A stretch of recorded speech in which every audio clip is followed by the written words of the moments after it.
All right, so we're going to talk a bit more about what machine learning is today before we continue on. So last week we covered, Dennis covered a bit of the math that goes into neural networks, a bit of the how one layer connects to the next through matrix operations and functions and decisions. I'm going to take a step back and talk about machine learning and how, and hopefully that'll give us a good transition as we start building neural networks starting next week. So, a couple of resources that I'm pulling from, well, primarily for this one is this book. It's pretty handy. Now, it was written last year, so it's practically out of date, maybe, but it's actually pretty useful in terms of structuring a lot of the different components that are parts of the work that goes into machine learning.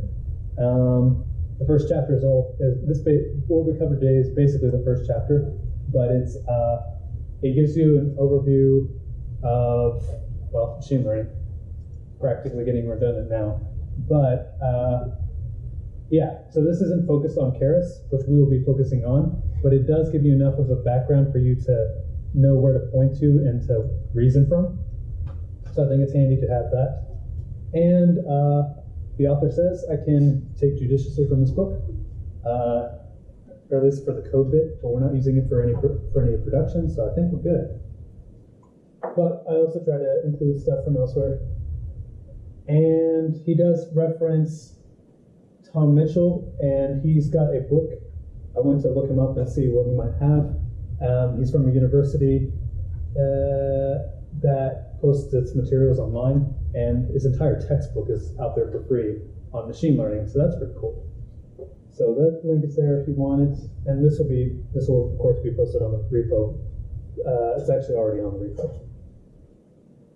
All right, so just as an overview of the whole thing, we'll first define machine learning, basically our principle. Then we'll go through different types of machine learning, whether it be about its supervision, the way that it takes in data through batch or online, how it makes its choices either through instance or model based.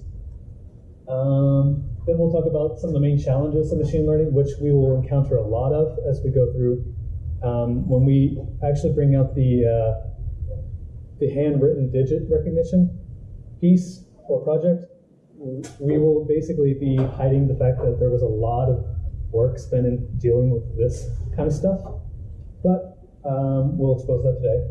So that includes things like an insufficient quantity of data, bad data, non-representativeness. Basically, what you have isn't representing the whole. Feature relevance, how to pick the right variables to put into your model, and model complexity, which many of you may have heard of over and under fitting. We'll get into a bit of that. And then finally, how do we know our model is right or is useful? We'll go through testing and validation. So we'll talk about our training and testing sets, what generalization error is, and then cross-validation. Can everyone see the bottom of the screen? Yeah, I just remembered. Let me change the size of the browser. Ooh, that's right. So this is just gonna, let me try something else. Try what I did earlier.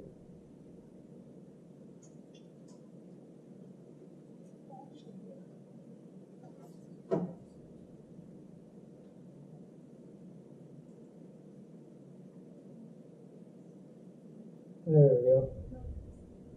We'll just treat this as a PDF. How about that? Can you see the bottom of that? Yes. One more? Okay, you're good. Is the projector Yeah. It looks like you shove it up a little bit, and it's kind of scary. It looks like you could, but it also looks very scary. Well, there are buttons on it, so I assume there's a remote somewhere. If that thing is actually we'll have to play with it later. I don't want to try it now. All right. I mean, there's a screen, so. So, what is machine learning exactly? The book describes it as the science and art of programming computers so they can learn from data. But a more technical definition that's more definitive would be a computer program set to learn from an experience E with respect to some task T on some performance measure P, if its performance on that task, as measured by a performance measure, improves with experience. So our goal with our image recognition project, for example, would be, if we put into this definition, would be something like a program that, after observing each handwritten letter, predicts the character, and with backpropagation and gradient descent, its capacity to predict improves with each observation. It's really technical, but it becomes more, well, hopefully it becomes more intuitive with practice. This just describes in this statement describes a lot of the process that will go into developing such a network. So, so I'm just going straight down the overview tree. Now we're going into the types of machine learning. So we'll talk about supervision and reinforcement. So supervised machine learning is an algorithm that involves data that comes with labels. So say we'll be dealing next week with the IRIS data set, which is a data set that includes information about flowers and then a label of the type of flower. So you could say that all the features are observational data, and then the label is the species. And we have unsupervised data is, as you might guess, data that comes without labels.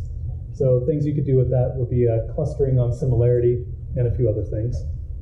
Then there's reinforcement learning, which is a different beast entirely, and that's a learning system that observes, decides, and is then rewarded or penalized. So it kind of feels its way out step by step.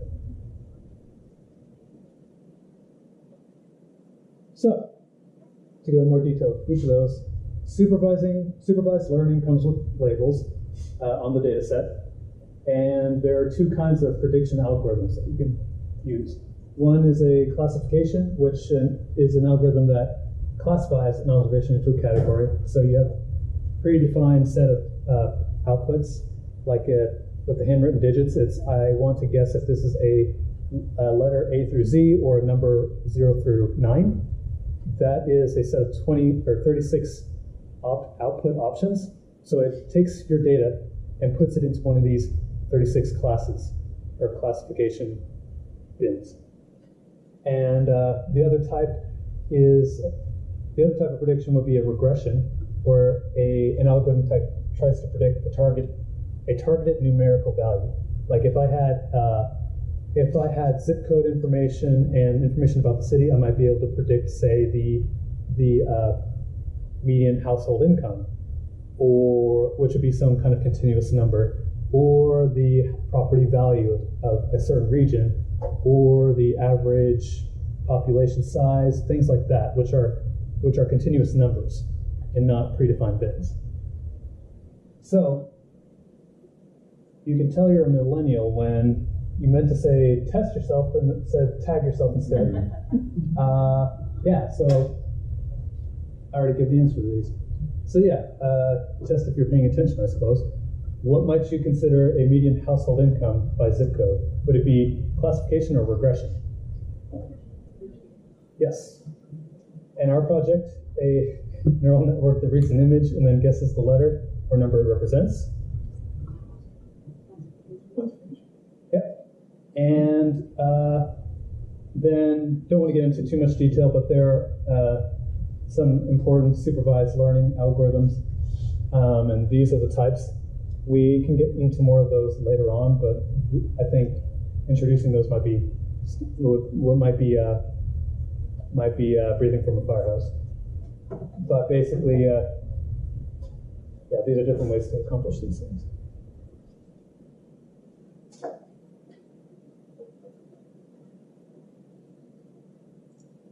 And then unsupervised learning, as you might guess it, is data that comes without labels. So the main unsupervised learning algorithms include clustering. So like I said before, you could take a data set without labels and then group them together by some similarity measure. Some things that are, have the example that I'm forgetting. Say you had like Facebook has reams of data and they want to cluster people by certain characteristics. They could choose the things that they like, the number of connections they have, their demographic information. They could cluster them and then more accurately direct their resources. And then, of course, I've got supervised learning algorithms highlighted, but not really going to get into those. All right. So we're going to test ourselves again between supervised and unsupervised. We have Facebook user data, which includes, like I said, age, date of birth, like pages, and connections. How might you classify that as supervised versus unsupervised? It's a bit tricky. Okay. And the IRIS data set, which we'll actually be working with next week, includes, hope it's open a new tab, includes, like I said, information about the flower and then its class. So classification versus regression. Yeah. Oh no. Okay. I had a feeling that would happen. And then, lastly, just to show off some pretty cool website, is what's called Gapminder, which actually has a whole bunch of data, worldwide data, that you can manipulate. We'll just play a little bit with this. Let's say I wanted to pick, they changed the layout since the last time I was here. Let's say I wanted to explore education status by literacy, by adults total, and I want to see it for, as a function of economy, let's say incomes, GDP per capita, sounds like good. I don't know what GNI is. Sure, let's try that one. That doesn't look nice. I'm going to change that. There you go. Yeah, okay. So this site's pretty cool. You can actually have this thing play through time, and you can watch the different bubbles change through time, and you can see the overall trends, which is pretty sweet. That's posted in the link. But what this is, long story short, take a guess between classification and regression. Classification. Yeah, so I actually forgot to hover over on classification. You can cluster things together, but you can also use it for visualization, which is actually what this is here. This each of these data points comes from observations with a whole bunch of data like those that I've been scrolling through, and they just choose to show 2 dimensions of it, or I chose 2 dimensions of it, literacy rate and income. So we're just looking at that slice and where things plot on those 2 dimensions. And then we also have time, which is a nice extra feature. But to go back to our oh no, it's going to happen again. Even worse this time. I need to remember to shift click next time. Okay, so answers are, it's a trick question. It could be either. The only thing that distinguishes between supervised and unsupervised is your choice of the supervised class or value. Say for the IRIS data set, I could have been clustering on the species included, or I could be, or for the Facebook data set, I could cluster just by pure by pure factors and just put them in bins on however way I choose. But I could also be predicting something like their,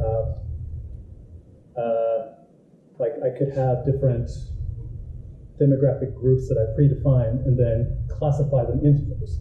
So these data sets can be treated either way, in a supervised or unsupervised fashion. And then reinforcement learning. So, like I said, the learning system observes, acts, and is rewarded or penalized. So basically, you have an agent. They call it an agent or an algorithm that takes in data and then has to choose which direction it wants to go depending on the task at hand. This is all very abstract, so I'd rather just go straight to the example. This is a pretty cool video. It's about 5 minutes. I'll just let it talk for itself. And hopefully I can get the system preferences to change before it's done and play from the projector. Oh no. Don't look. That's embarrassing.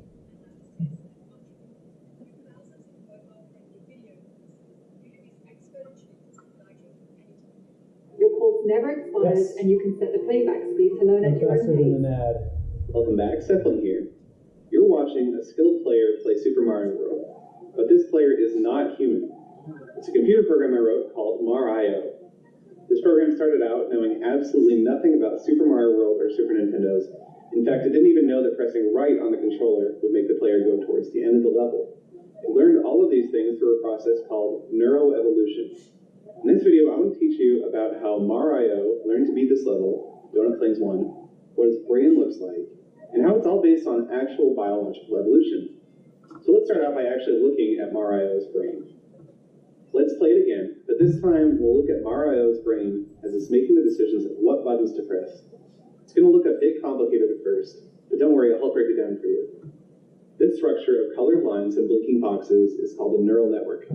It's a simple mathematical model for how a brain works, but it can produce some very complicated behavior. With enough computational power, a neural network could come close to simulating a real human brain, but modern technology isn't there yet. On the left side, you have the inputs. This is what Mar.io sees. It's a simplified view of the level. The white squares stand for blocks the player can stand on, and the black squares stand for moving objects like enemies or mushrooms. On the right side, you have the outputs. These are the 8 buttons that Mar.io is able to press by using its neural network. In between the inputs and the outputs, all those lines and boxes, those are the neural network. Each free-floating box is called a neuron, and the lines connecting those boxes are like the axons and dendrites in a human brain. At any given time, only some of these neurons and connections are actually being used, and this is what people talk about when they say you only use 10% of your brain. The neural network you're seeing is a pretty complicated one, and it got so complicated as a result of a 24-hour evolutionary learning session. So, to explain how neural networks work, let's rewind about 24 hours and look at how the whole process started. This is what Mar.io looked like at the beginning of its training session, all the way back in generation number 0. The program is probably even dumber than you thought at this point. Often it just stands there and doesn't even press any buttons. If Mar.io stands still for too long, it'll cut off the simulation and try the next neural network. So it's mostly just jumping from one simulation to the next. But occasionally, the neural network says to press the right button, and the player starts walking right. Behavior isn't complicated, but it's enough to make at least some progress at the level. Let's take a look at a sample neural network to understand just how that works. This is one of the randomly generated neural networks that appeared in the first generation of the simulation. There are some green lines and a red line, and one neuron in the middle. Here's how it works. A green line is a positive connection, and a red line is a negative connection. A green line reading from a black or white square will turn its output the same color. A red line reading from a black or white square will turn its output the opposite color. In this case, the green lines read from the platform that the player is standing on and make the neural network press the right button as long as the player is standing on it. However, when the red line reads a black square representing one of those Capes Koopas, it presses the A button and makes the player jump. This puts the player in a position where the green lines are no longer reading a white square, so the right button turns off and Mario just stands there. This is a really basic example that illustrates how a more complicated neural network might operate. The more lines and neurons you have, the more nuanced the decisions can be. So, how exactly do we get those more complicated neural networks? The answer is evolution. When Mar.io gets further right on the screen, its fitness goes up. In this case, fitness is a function of how far right it gets and how quickly it gets there.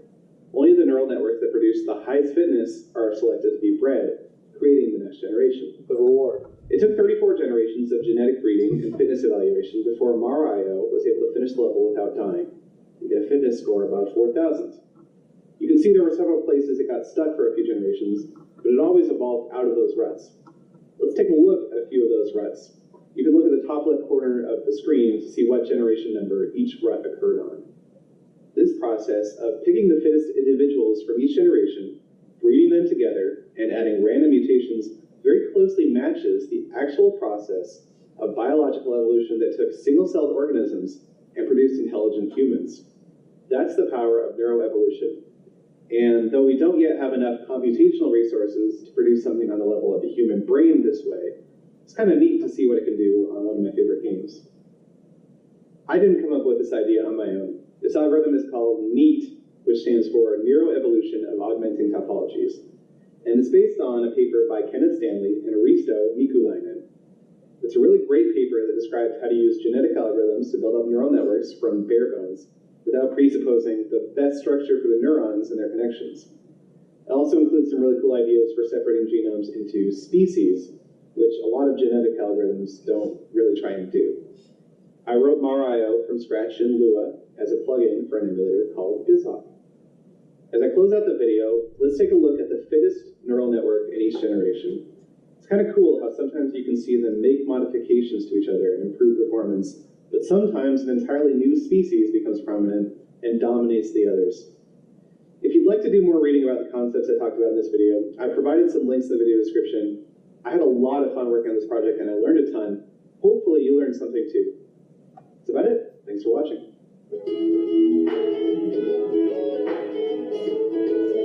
Zach, I have a question. Yeah.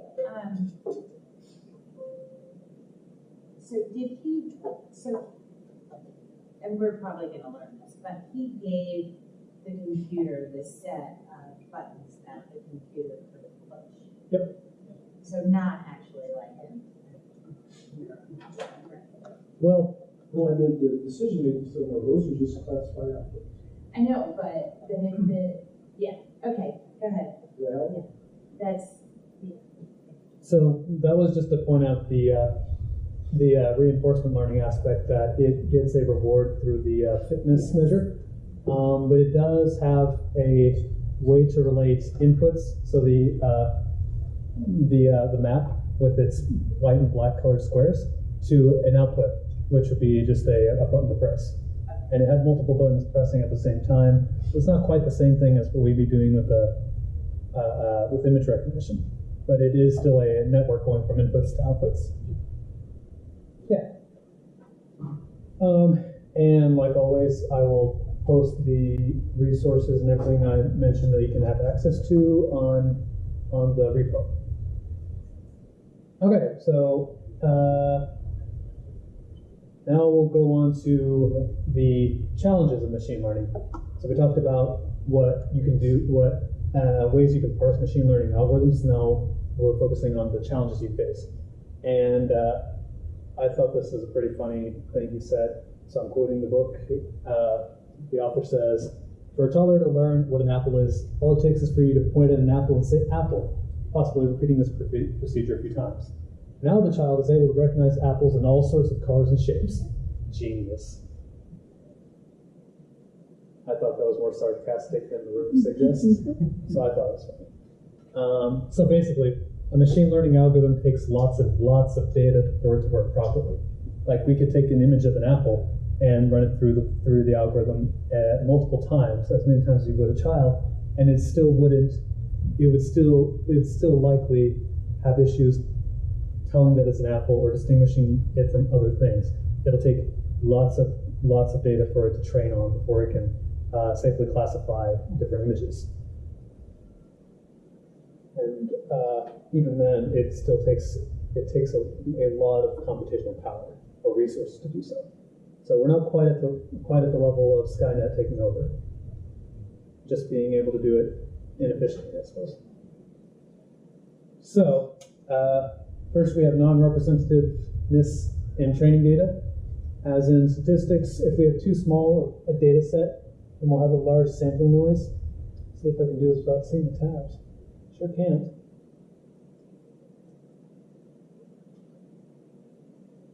Oh, it's opening it down here. Interesting. Yeah, so this graph helps explain it. Now my professors said that I can use Wikipedia, so I'm going to use it here. But basically, this demonstrates what happens if you have too small of a data set. It's hard to see, but the sample size for this wide one is 96, and then it transitions from 384 to 600,067 and 2401. These are the spread, or its margin of error. So it shows that if you have a very small sample size, then it's not really sure exactly where the values should be placed. Whereas if you have a lot of data, it can say pretty confidently around what the average is. Now, all of these are saying that the average is going to be at some value. This was norm, so that's always in 50. But this would be measuring at some value, like we're measuring, acceleration of gravity. We'd hit 9.8. This first one would say 9.8 with some error around this much, and the more times we take, the more samples we take, the closer it hovers around that and says it's more certainly this number. So that's an issue with small data sets. Now, large data sets, though, they might not have the margin of error issue. They are still prone to what's called sampling bias, which basically means that depending on how you collect the data, it may not be representing the thing you think it does.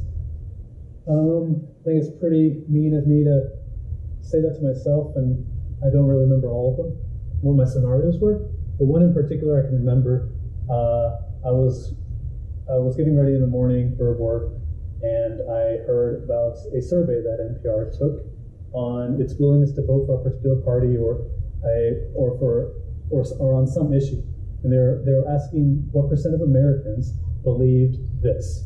And I thought, that's silly. It's going to be a bit biased towards people who are more inclined on your base than if you had it from a non-partisan or a more neutral source.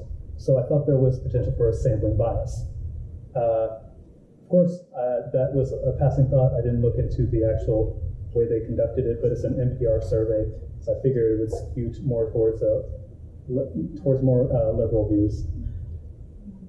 So, just something like that. So there's a sampling bias. You want to make sure that what you're measuring actually represents the population you say. So for the NPR example, Americans includes those that don't listen to NPR.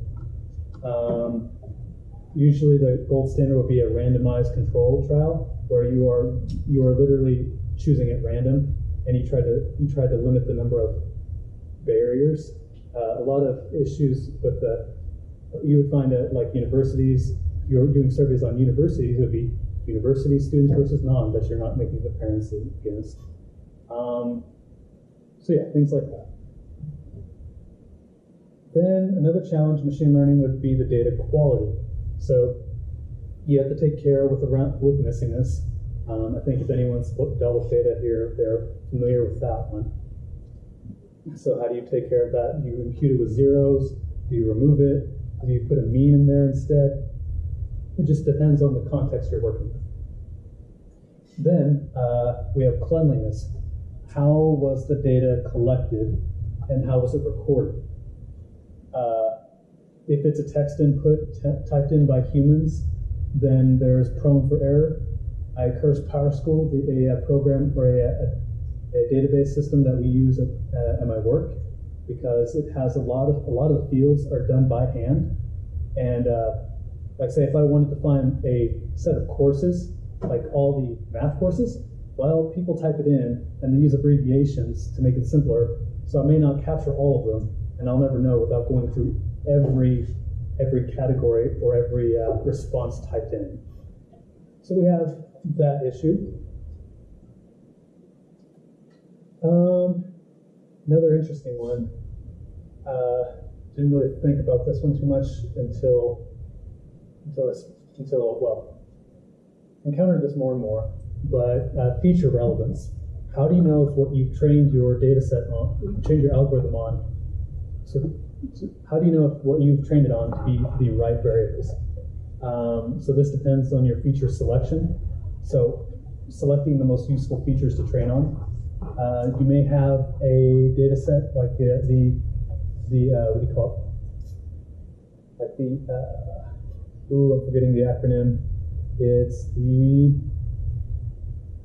it's going to slip my mind, but it's I'm still trying to find it. It's a data set You got pictures? It doesn't, and that probably doesn't help. But it basically pulls different data pieces by region. It's a national survey. It's the Census. Yes, thank you. Census. I will scroll through this video real quick to demonstrate my issue of time. Anyhow, yes, that has loads of data, but a lot of the data on income, for instance, might be measuring the same things. So if you were to find that, if you were to train your algorithm to pick top 10 variables, say, but on some outcome, but we know that income or household value are pretty similar, then it may just pick those two, even though they basically mean the same thing. So you have to respond to that.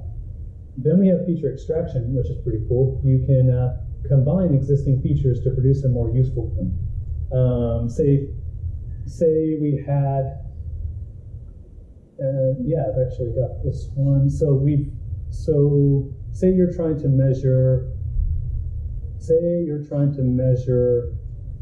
crime within a neighborhood, and the data set you have is the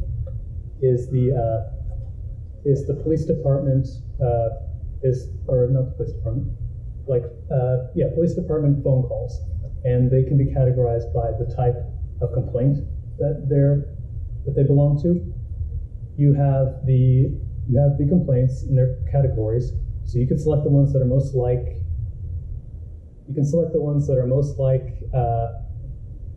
Most involved with crime, and then you can also look at the response rate and the population size within the area of interest, and from that you can get a measure of relative crime. Because it may be the case that you get a lot of phone calls in one neighborhood and the same amount in another, but this one has a population 10 times the size. If you're regressing on just the number of calls each, you may get different responses, or the data or the algorithm may say this variable doesn't tell you anything. But if you combine the two, you could come up with a crime density. 100 calls for 1,000 people is different than 100 calls for 100 people. So that gives you a different feature. So that'd be feature extraction. And another way to deal with bad data or insufficient data is to just gather more data, which actually, I'm going to start us getting onto that. Before we leave, I would like for everyone to take one of these sheets, I'll pass them out, and fill in each square a single letter or number. Actually, let's stick with letters. A single letter, capitalized, and it has to be written within the box, and it's the same letter throughout. So if I wrote an M, I would just write M, M, M. Through the whole thing, same orientation. I'll write the rules on the board so that people aren't going to make this difficult. And we'll use this during our handwritten digit portion in a few weeks. And we'll show how we can add more data and see what effect that has on the learning algorithm. Lastly, we have, for challenges, we have model complexity. So, overfitting the training data. I had a bad chemistry teacher. I had a bad first experience with chemistry through a bad teacher. And from that point on, I thought chemistry sucks. I'm never going to take interest in it.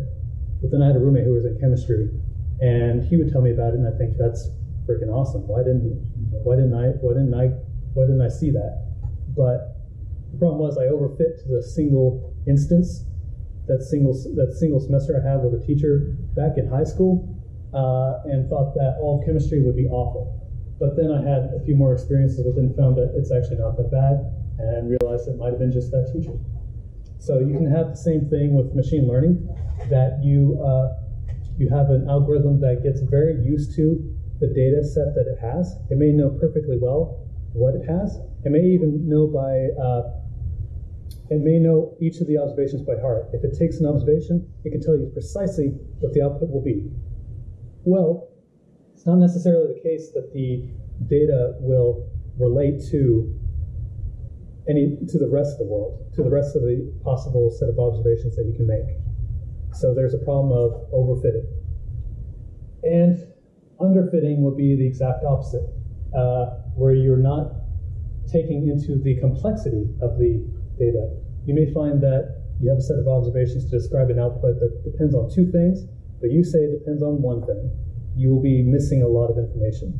That's kind of hard to describe, so I'm actually going to go to, turns out, the book has a repo where it keeps up to date and maintains basically all the materials used to create this book, including the graphics and all the visuals. So that's pretty cool. So I'll go to that now. Yeah, so what I'm going to show you, so this is the repo. I will post that as well. And it has a notebook for each of the chapters. I'm going to be focusing on the first one. And I already have that. Actually, I don't have it loaded. No, I do have it loaded. Here we are. I took the first chapter. And you'll see a lot of the same materials that I mentioned before. But what I'm interested in is way down here. Yeah, okay.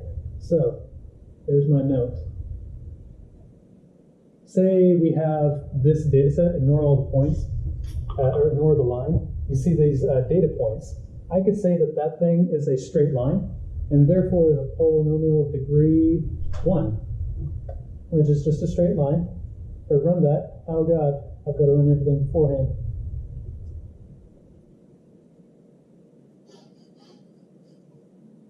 Is there a way to run everything from beginning to that chunk? I still can't do this things to run correctly. And if you can explain it to me before I get to it. But oh god, what is happening? You lost. I just lost the game. You could just select them all and then control them. I could. I thought it broke at something. Here it is. Oh wait, it's not gonna know what that is. That's fine. Load and prepare life satisfaction. That is okay. Everything's fine. We're not falling apart. Really hope it doesn't mess up by the time I get to the other location. Oh, duh. Because it depends on the repo. So, turns out copy pasting the code is not going to work. So, but luckily, I've already cloned the repo, the full repo on my computer, so I will just load that. Computer.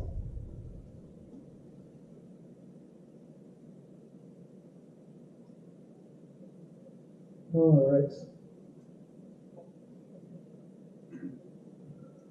And I did test this last night, so I know it will work for all cells. No, I can't do it. How do you select multiple cells? Oh wait, aha. Should be done enough. Yep, that's what I'm doing. I got it. Alternatively, you could just go to the top and hit kernel and do restart and run all. Well, I wanted to run up to this point, but that would have worked too. Did it finish? I guess it did. So, yeah, back to this example where we have all the points. I want to say that that's a straight line, so it's a polynomial of degree 1. And sure enough, it doesn't work.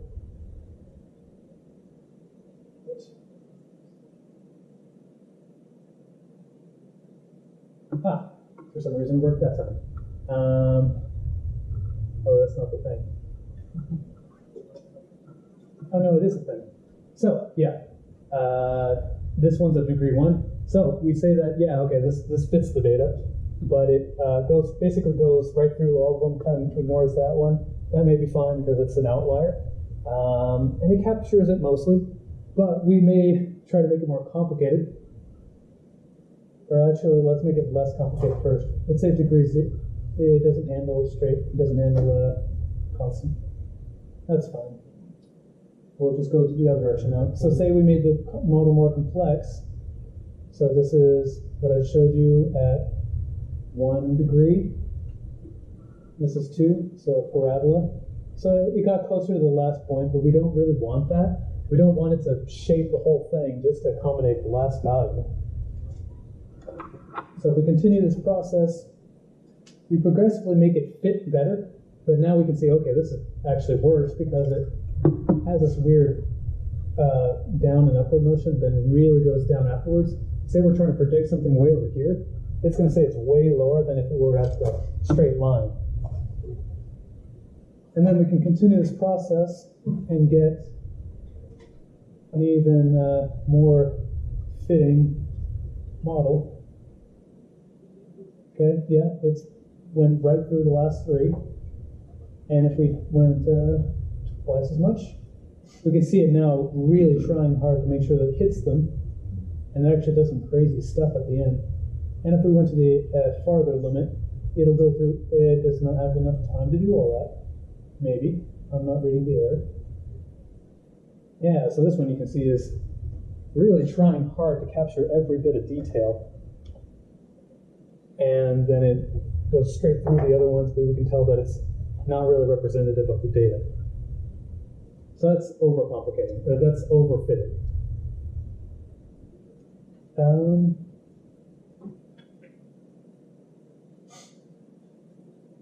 Nope.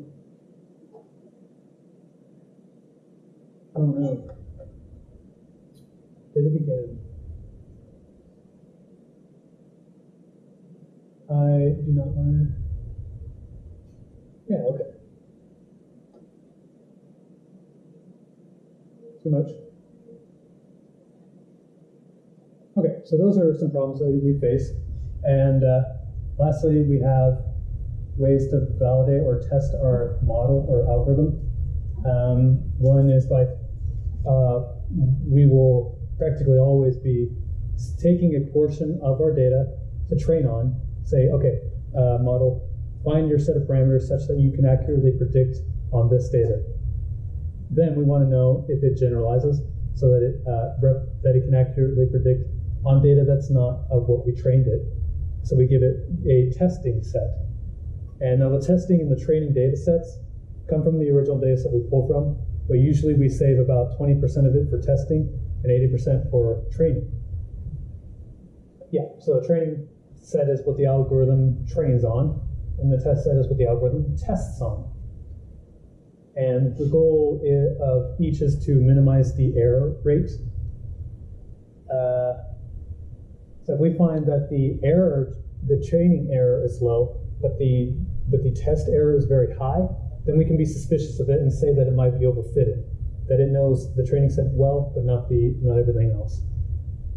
So one way to deal with this is cross-validation, where we take different ways of cutting it up into 80-20s, the data set, cut it up into different 80-20 combinations or ways of cutting it, and then run the test, find the parameters, and then find which set of parameters work best and work closely with those. I feel like I've flown 90 miles an hour, but that is about it. Next week, we're going to be moving straight into building a neural network for the iris data set, which, like I said before, if I can find it, yeah, has a data set which has a set of characteristics for flowers, and gives the length, width of the sepals. I'm not even sure what that is, the petals, and their classes. Matt will be hosting that one, and we'll be walking through a bit of the machine learning that goes into this.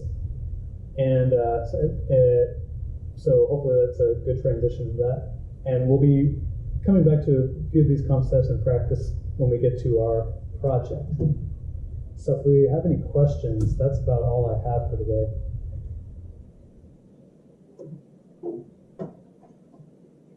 Oh, cool. And if your neighbor's asleep, please wake them up. It's a rough crowd.